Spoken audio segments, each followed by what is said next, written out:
Cassie, group tonight. I appreciate you guys coming. Maybe this isn't like a super exciting topic for most people. I'm kind of like a food geek, so I really like talking about food. I work in a grocery store, so I make my husband go on trips, and then we look at grocery stores when we're on trips.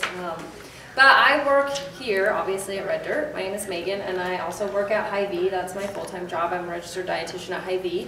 Every Hy-Vee in town has a dietitian on staff, and I did bring all these products from Hy-Vee. That doesn't mean that you can't probably find them in other stores. I am not, naive enough to think that people only shop at Hy-Vee, but you can find them all at Hy-Vee. So today we're going to talk about ancient grains and why they're good for us, and why, as runners, they can benefit our body. We hear a lot of times about eat pasta, eat bread, eat garlic, eat bread and pasta, but what if we had other options of foods to try in the diet? So I brought a variety of different grains. Not, again, all of them are in the Hy-Vee packaging, so they don't all come in Hy-Vee, but so ancient grains like quinoa, farro, spelt, and kamut, they may be new to many of us. They've actually been around for centuries, so they truly are ancient grains. Wheat is a staple in many of our diets, but these super grains have their own unique set of benefits. So we're going to kind of go through and talk a lot about the different grains that we have, and then we'll also sample a quinoa recipe. I did include some recipes at the end, all of which I've had as well, and they're all quite tasty. So they all have their own set of health benefits.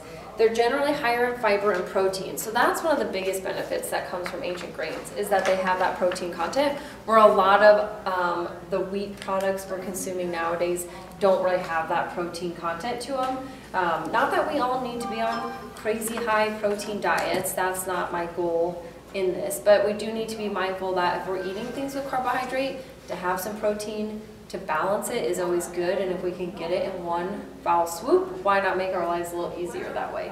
Or if we are going meatless, maybe we're vegetarian, vegan, these give good alternatives. Unfortunately, we have a lot of people that are maybe vegan or vegetarian and eat French fries and potato chips and cheese, and that's kind of their diet, where there are healthier alternative ways to get some protein into the diet. So the taste in ancient grains is often distinctive and more pleasing because taste and nutrition were only secondary concerns in selecting for modern grains.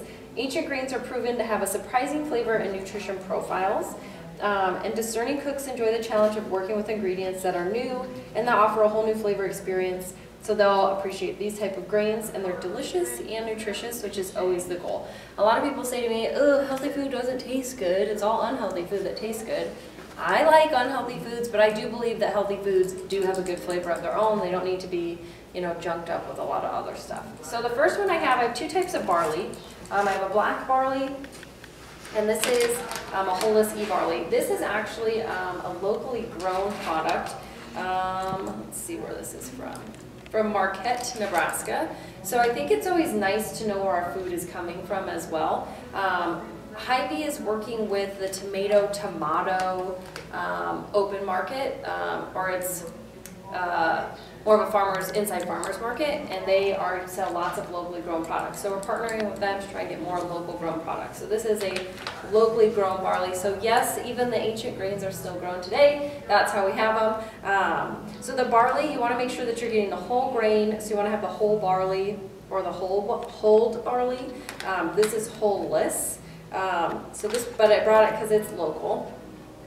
And on the back it says, it is an ancient grain that originated in Ethiopia. This naked barley has an outer hull and generally falls off during the harvesting, and likely has a slightly higher fiber content than whole barley because of less processing, and it tastes good too. So the grain is very slow cooking but retains most of its nutrients. Lightly pearled barley is not technically a whole grain but has more fiber and nutrients than fully refined grain. So we as people need more fiber in our diet. Obviously when we're running and putting lots of miles in, we don't want to eat a super high fiber diet right close to that time, but generally speaking we do need more fiber in our diet. Most Americans on average get 12 to 15 grams a day. The goal is 25 to 30 grams a day, so we need to make some movements on that. So if you're using whole barley, add it to dishes that you're cooking in the crock pot to allow it to have a lot of time to cook through. So that's one way of using it. A lot of people add it to soups and stews because that really allows it to cook a little bit longer. And then the black one, I don't know if it really, just a different type of barley. I brought different color varieties of some of them we have because we also are visually stimulated in our eating process, and if everything is the same bland color, that's really boring. So it's always nice to add maybe a little different color to the plate sometimes. So that's where the black could be fun. When we talk about the quinoa, that comes in several colors as well. So then the next one we have is farro, which it's an ancient strain of wheat. So this would be more of an original form of wheat. And it's known as one of the first cultivated grains. It's a harder grain and known for its nuttiness and satisfying chew. So it can be used when you make a risotto instead of rice. This would be used a lot for a risotto. It's great because of high fiber and good B vitamins and zinc. Whole grains have been known to help reduce the risk of heart disease and diabetes, along with a lot of health problems. So you can add this to a lot of different things. We actually had a presentation several weeks ago for us as dietitians, and the chef used it and made a nice salad with it. So you're going to get other ways of utilizing these things, not just in a risotto, but you could use it for a salad. Anytime you're having rice, swap this out for rice. Or a cheesy, creamy casserole.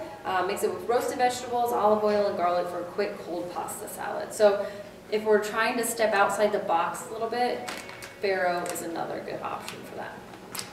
Then we come to quinoa, which is probably one of my favorites. We eat this one a little more often than anything else at my house. It's pronounced quinoa, not quinoa. I get that a lot. And I brought 3 different versions. This is sprouted quinoa, and it's a whole grain. It's the white variety. We also sell it in a red variety, so you can see the color difference. And it also comes in black. I like to use the red and black to add more color to my plate, but you're not really getting nutrient content difference in the colors, or really a flavor difference. The red and black tend to be a little more expensive. That's just because they're harder to find. You're not necessarily going to have a lot of those all the time. And then the other one I brought was the easy quinoa. So anytime we take something from its original state and make it a little less challenging, we do lose some of the nutrient value out of it. But for people who have never maybe had quinoa before, they're not really sure how to season it or flavor it, this one is already pre-seasoned, so that's why I think it's a nice option. I think that quinoa is used probably more frequently in most people's diet as an ancient grain right now, and there's so many things you can do with quinoa. You can pop it like popcorn on the stove. I've never tried that, but I've heard of other people trying it. I have a friend who mixes refried black beans with quinoa and makes her own kind of vegetarian style crumble for tacos. At my house, if there's not meat on a plate, it's not really a meal. So we always have quinoa as a side, but the advantage of quinoa is it's a complete protein, so you can use it as a meatless meal and still feel full, especially if you are trying to cut back on some meat options. Put quinoa in chili. You can eat quinoa as a hot breakfast cereal. I mean, the ways of using it are really kind of endless. You can eat it hot, you can eat it cold, you can make tabbouleh salad, which you typically do with barley, with quinoa, so you name it. I mean, the options are really pretty endless. I think I've even seen recipes to do it in like a coffee mug, pour some of it in there and pop it in the microwave for like 7 minutes for a hot instant breakfast in the morning. So there's a lot of ways that you can cook it. Most of these cook just pretty generally speaking similar to rice. So any of them you could do in a rice cooker as well. Quinoa is a seed technically. We talk about it as a whole grain, but technically it's a seed, so it will have a little bit of that crunchy al dente texture to it. A lot of people say to me, oh, I don't think I cooked it long enough. No, you did. It's just going to have a little bit of that texture. You don't necessarily want it to be a mush. So good options with the quinoa. And it can be used, like I said, in so many different things. We even sold chocolate bars that were kind of like crunch bars that had quinoa in it as opposed to like a rice crunch in it, so I thought that was kind of good. Then we have amaranth. It has been cultivated for almost 8,000 years. And it's a gluten-free pseudo-cereal. So again, technically not a true grain, it's more of a cereal. It's 13 to 14% protein, which is higher than most other grains. And it's nutrient packed with 3 times the average amount of calcium. It's high in iron, magnesium, phosphorus, and potassium.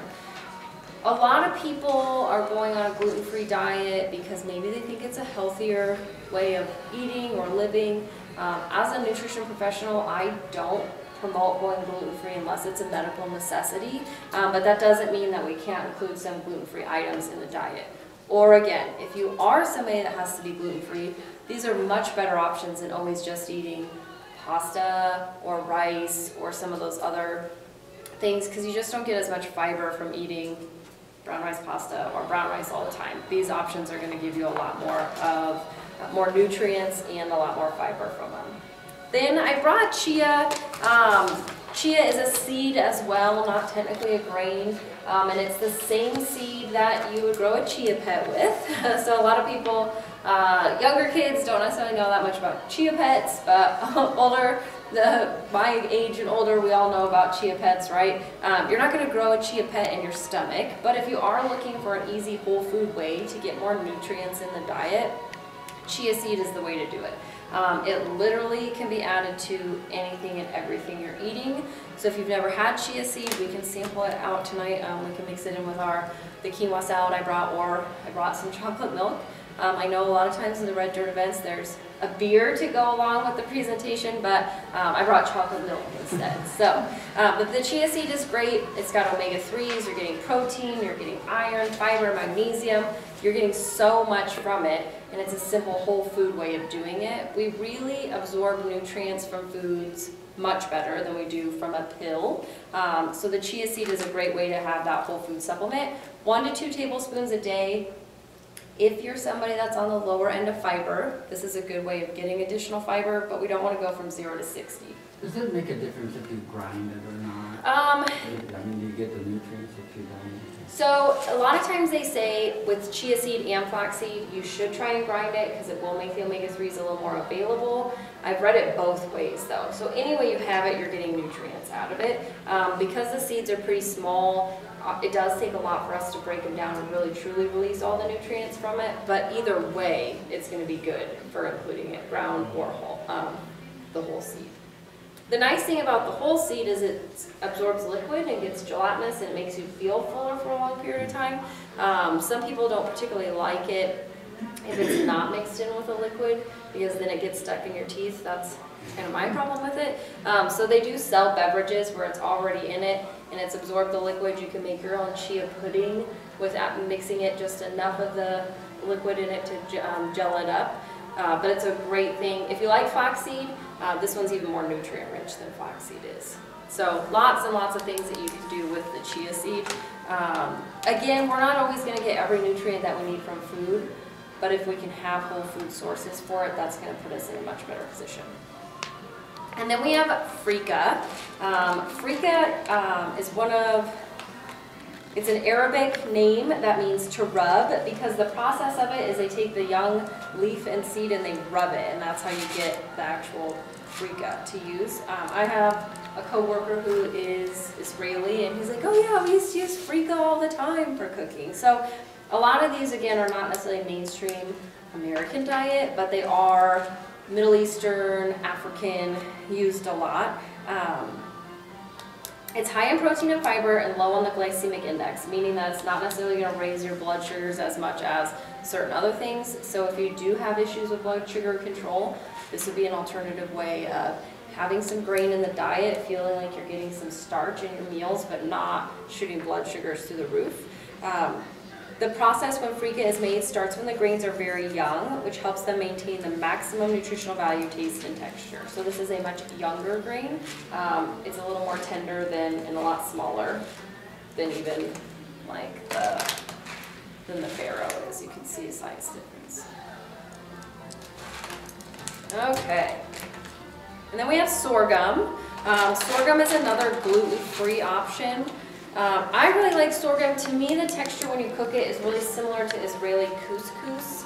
So couscous, regular couscous is very tiny, but Israeli couscous is a little more of the pearled, larger size. So we do have a recipe in here in your handouts for the sorghum. It has a great texture, and it originated in Africa and remains a staple in Africa and India. It's been typically used as livestock feed in the United States, but it's making a resurgence again into the American diet. It doesn't have an inedible hull, so it's typically eaten with all its outer layers, meaning it retains the majority of the nutrients. Because again, we don't have to process it and take anything away from it. So it's a really fun, different texture. I think because we don't just eat with our sense of taste, we have the texture, we have the sight, smell. I like sorghum a lot because of the texture of it. Because a lot of these, some of the other ones are really fine and tiny, and this has a really good texture to it. Megan, back on the chia seed, would that be something good to like put in a smoothie? Oh yeah, smoothies is probably one of the #1 ways people use it. Okay. Smoothies, yogurts. I've even known people to like mix it in like a brownie mix or something like that. Not that brownies are inherently healthy, but we can add them to those things to boost the nutrient value a little bit. Okay. Well, I used to do like a chia, a certain, I don't know. You can mixture it and replace. So that, yeah, to replace egg or replace oil in some. You can do the same thing with flaxseed. If you're baking a lot, I encourage to potentially alter it a little bit and make it healthier.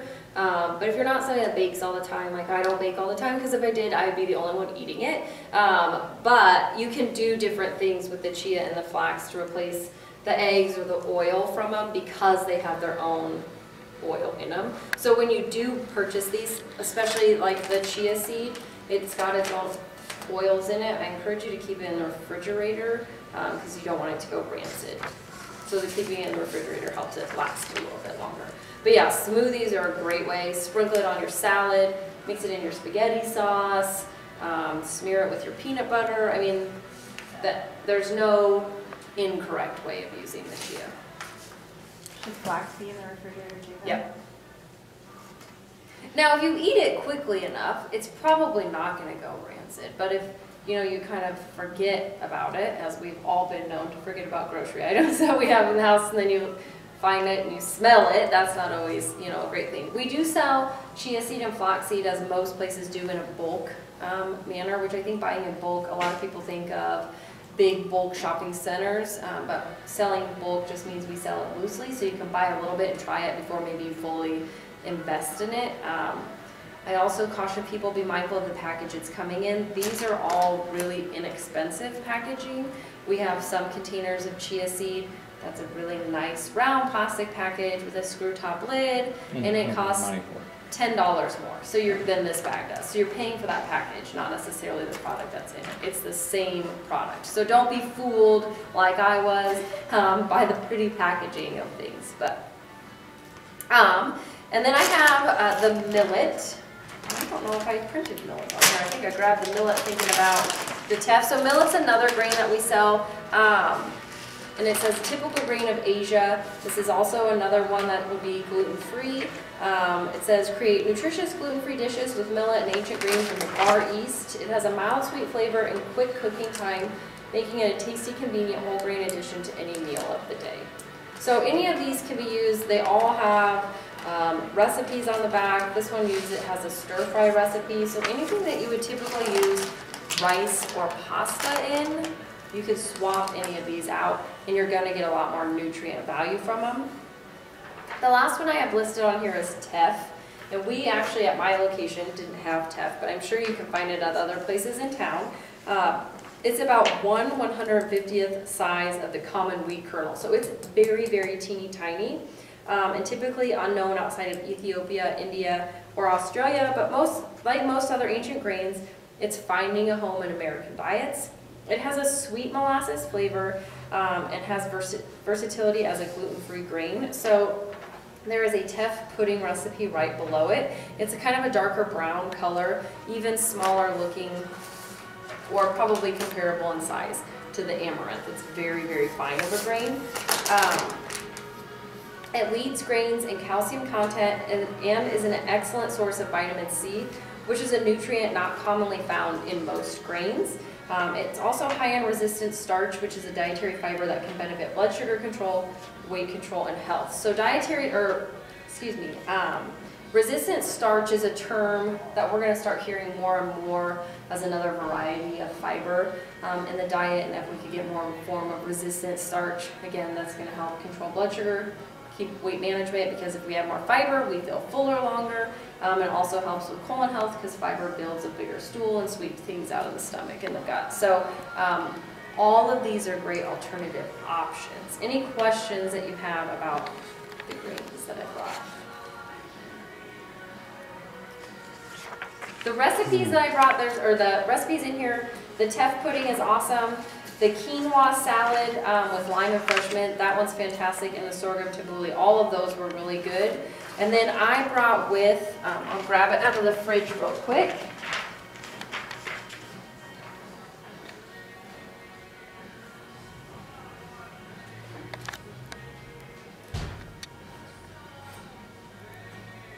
So I just kind of whipped this up really quick at work today.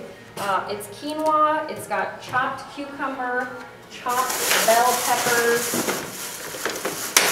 diced cherry tomatoes, and then a light Italian dressing on it. We also sell quinoa in the store that's pre-cooked, ready to go in little packages in our health market. So I did cheat a little bit and I used the pre-cooked quinoa today, but just wanted to make it simple and easy. Which Hy-Vee do you work at? I'm at the 180th and Q location. Thank you. Every Hy-Vee in town has at least I haven't been out that far. one dietitian on staff, though. Red Oak's the closest Hy-Vee to me, but they don't. They have a dietitian part-time. Because that store is maybe not big enough to sustain a dietitian all the time, she works between that store and Maybe Shenandoah? Shenandoah and maybe one other one, I think. Surprisingly, this is really good. Yay! So for us in the room, who has, I know Jody, you've had quinoa before. I love it. And Jake had it today for the first time.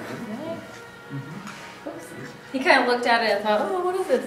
You have to be mindful with some of these products too. Sometimes they're pre-washed, just like when we buy dry beans, we want to wash them, clean out any extra not looking good stuff. You want to do that with most of these as well. They'll say if they're pre-washed or not, like this box, because it's already seasoned, pre-washed or pre-rinsed. You don't have to do anything to them. Some of these other ones though, I would encourage you to rinse them before.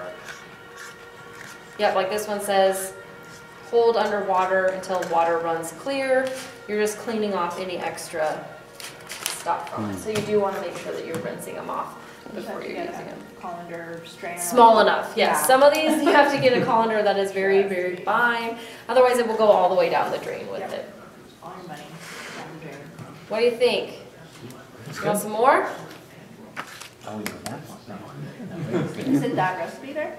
This actually, because I was running a little bit behind today, all I did was, I know Jody, you would eat some more. I took the pre-cooked quinoa, or you would cook your quinoa. It's really simple. Cook your quinoa, let it cool. Then I had pre-cut diced bell peppers. What's the dressing? It is,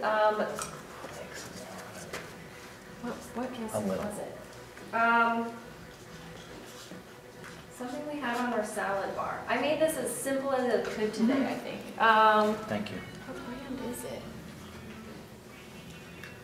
I don't think it's Kraft, but it was a light Italian dressing. So I did the quinoa, chopped up some cucumber, quartered up the cherry tomatoes, and I had already had some pre-cut bell peppers, so I did mixed bell peppers. Tossed that all together, and then I drizzled over the light Italian dressing. But this would be similar to this recipe that. Very similar to that one, yeah. Would you let anybody want any more? Sure, why not, right? We came hungry. So the quinoa that comes in the black, I use the black quinoa because we are visually very stimulated, positively or negatively by food. So if everything is very bland, that's why I tried to add a lot of fresh colors. It's kind of dark and dreary today. Let's brighten it up and make a springtime light kind of a salad out of it. So when I've done it with the black quinoa, I did, or if I make it at home, I like to eat it hot too.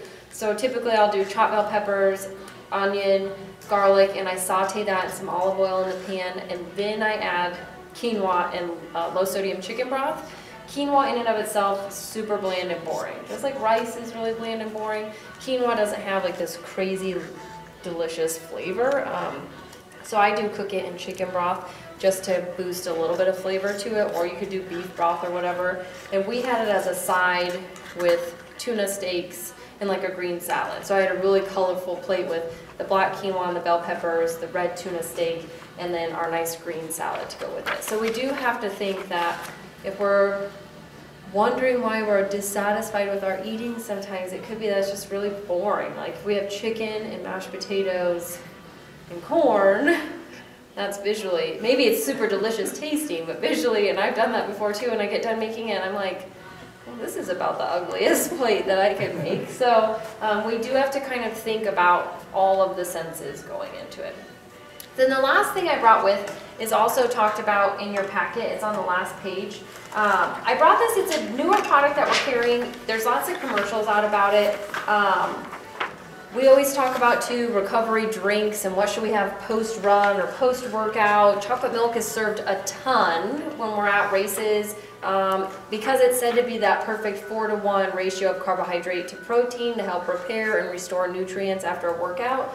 The reason you would do a liquid supplementation is because it's digested rapidly and absorbed quickly, and that's what we want. We want to repair and replenish very quickly after, we've exercised, because during exercise we're depleting our nutrient stores, we're breaking our muscles down, and the only way to feel good for the next one is to quickly start that repair process. So this product is called Fairlife, and it's chocolate milk, it's regular cow's milk, but it's ultra filtered. So think of it in terms of regular yogurt compared to Greek yogurt. Greek yogurt is ultra or extra strained, so it has a higher protein content, typically less sodium and less sugar than regular yogurt, unless you're getting the fruit mixed in ones. Then there's quite a bit of sugar in those. Same kind of concept with the Fairlife. It's a co-op of dairy farmers working together. They have their own packaging, own filtration.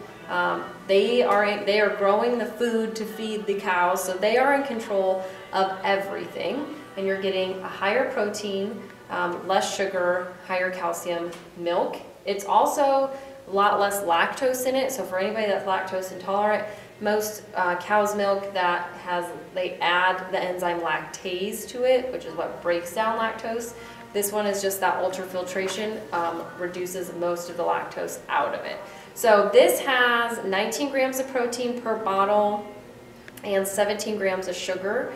I should have brought another chocolate milk with me. The regular, general store brand or any kind of brand of chocolate milk in a bottle like this has 8 grams of protein and 28 grams or 27 or 28 grams of sugar. So you're getting twice as much protein and a lot less sugar in this type of chocolate milk, but it still tastes really good. So this is what I've been drinking. We sell it in like half gallons.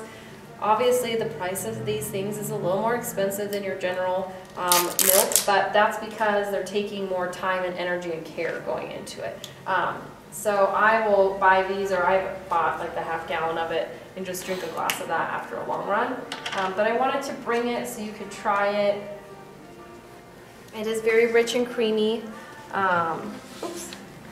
This is reduced fat, so that would be considered more like, I think it's 2%. But they do sell white milk, chocolate milk. We have it in a skim variety. We have it in whole.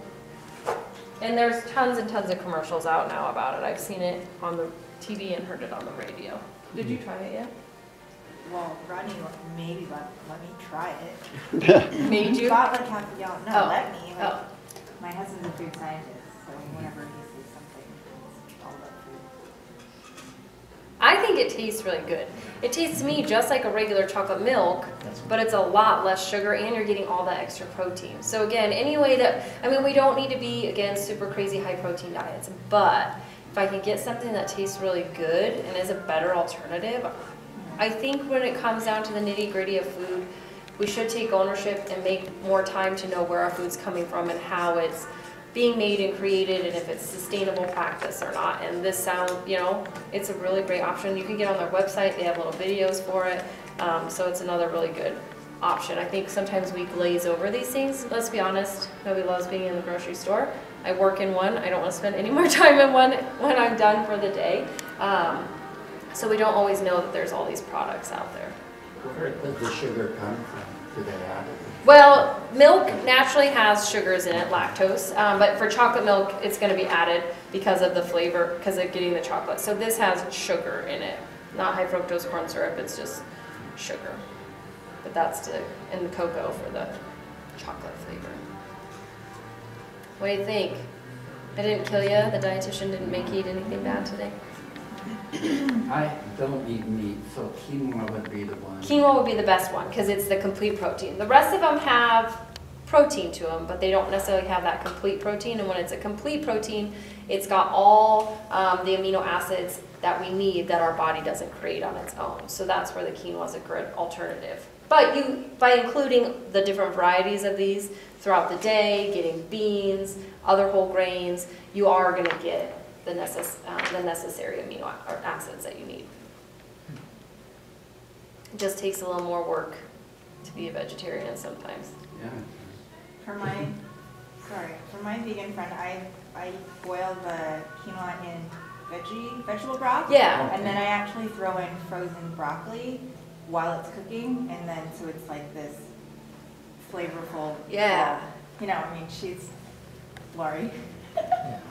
She's a lazy vegan, but so I'll make her different things like that, and she seems to like it. I remind people fruits and vegetables have a flavor all of their own. They don't have to be sauced up or slathered up in other things. Just like most of these. Now I will say quinoa in and of itself is kind of bland. So we do have to spice it up a little bit, but it doesn't have to be. I mean, I've even seen recipes, like if you have kids and you're trying to introduce it to them, there's a cheesy quinoa recipe, so kind of like macaroni and cheese, only made with the quinoa. My husband, thankfully, will eat almost anything I put in front of him, so I'm not worried about him. But for other tongues that aren't maybe as excited about trying new things, there are ways to doctor it to make it a little bit different. But the more nutrients we can get from eating real food, the healthier and better off we're going to be in the long run.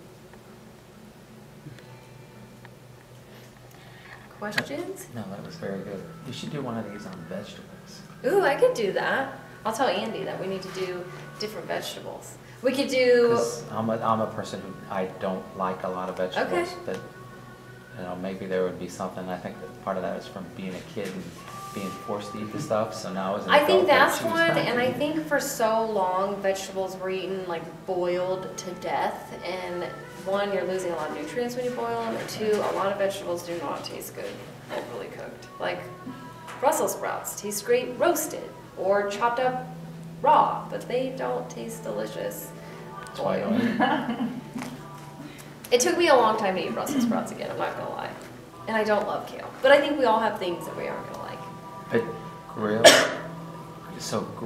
Brussels sprouts. Mm-hmm. Or I do like Roast them on a pan in the oven. Yeah, in the oven.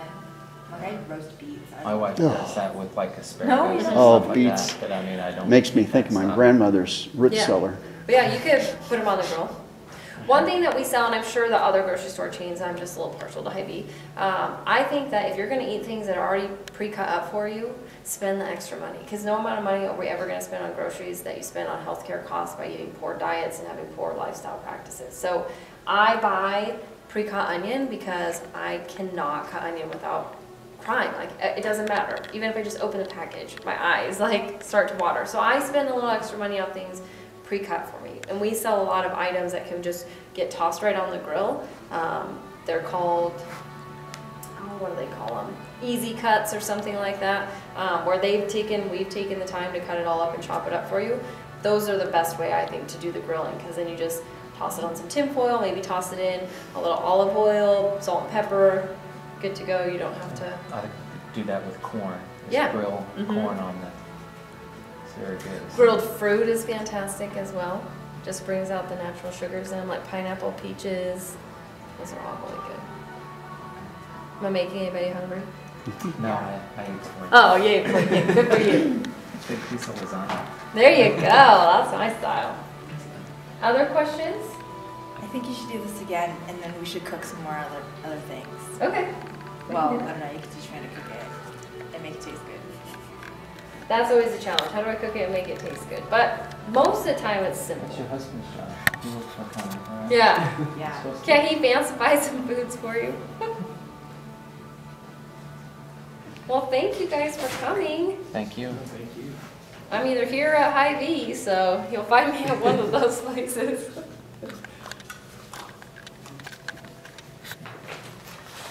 Go home and tell my wife I ate that. Cut it?